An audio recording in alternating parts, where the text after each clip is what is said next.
अस्सलाम वालेकुम स्टूडेंट्स। आज हमारा टॉपिक है कोरिलेशन।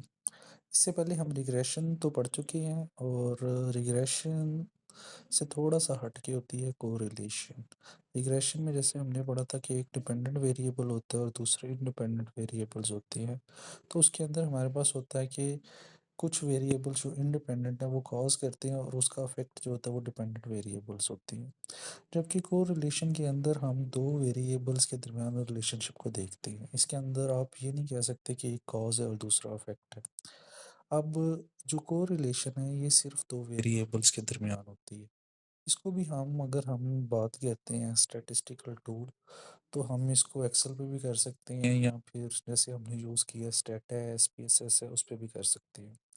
अच्छा, इसकी थोड़ी सी करेक्टरिस्टिक्स ये है कि ये लीनियर रिलेशनशिप होती है और इसके अंदर हम इसको स्कैटर प्लॉट के थ्रू भी देख सकते हैं। स्कैटर प्लॉट क्या होता है? जैसे ग्राफ होता है उसके अंदर ये जैसे आपको देख रहे हैं कि एक्स वेरिएबल्स है, एक वाई वेरिएबल है।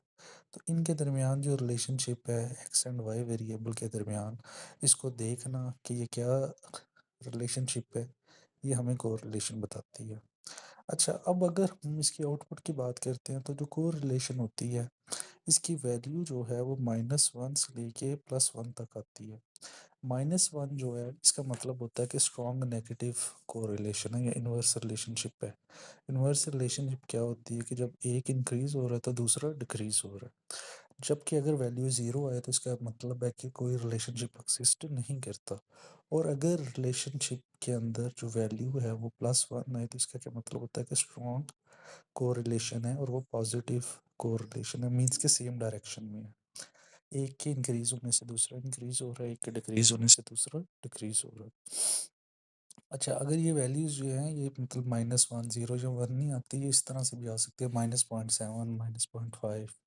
अगर -1 के करीब है वैल्यू तो इसका क्या मतलब है कि स्ट्रॉन्ग नेगेटिव कोरिलेशन है। और अगर वैल्यू +1 के करीब है तो इसका क्या मतलब है स्ट्रॉन्ग पॉजिटिव कोरिलेशन है। अच्छा, जैसे हमने रिग्रेशन में वैल्यू देखी थी कि 0 से 1 होती है, लेकिन उसके कोएफिशिएंट से डायरेक्शन का पता चलता है। लेकिन इसके अंदर ये जो आपकी मेजरमेंट आती है, ठीक है, जो कोएफिशिएंट की वैल्यू है उसके साइन से आपको पता चल जाता है कि नेगेटिव है कि पॉजिटिव रिलेशनशिप है। अच्छा, अगर आप इसको करना चाहते हैं इस कोरिलेशन को मैथमेटिकली, तो ये इसका फार्मूला है जो आपको नज़र आ रहा है, ठीक है। क्योंकि हम अभी एडवांस स्टैट्स को पढ़ रहे हैं, मल्टीवेरिएट एनालिसिस को पढ़ रहे हैं, तो इसके अंदर हम जो मोस्टली प्रैक्टिकली यूज़ करते हैं वो है कि सॉफ्टवेयर्स को यूज़ किया जाता है। इसके अंदर हम एक्सेल को यूज़ कर सकते हैं, स्टैटा को यूज़ कर सकते हैं, एसपीएसएस को यूज़ कर सकते हैं। और इसमें मीन्स कि एक मैं आपको डेमो दूंगा अलहदा से जिसके अंदर हम इसको एक्सेल पे कैसे परफॉर्म करते हैं वो देख लेंगे, ठीक है। सिंपली आपने उसको फार्मूलाज में जाके एक्सेल के अंदर डाटा एनालिसिस में ओपन करना कोरिलेशन, और जो दोनों वेरिएबल्स हैं उनकी इनपुट को सेलेक्ट करना है तो वो आपको आउटपुट टेबल बना के दे देगा, ठीक है, जिसमें आपके पास कोएफिशिएंट की वैल्यू आ जाएगी और उस वैल्यू की बेस पे आपने एनालिसिस कर लेना है। अच्छा, एग्जांपल कोरिलेशन की क्या हो सकती है?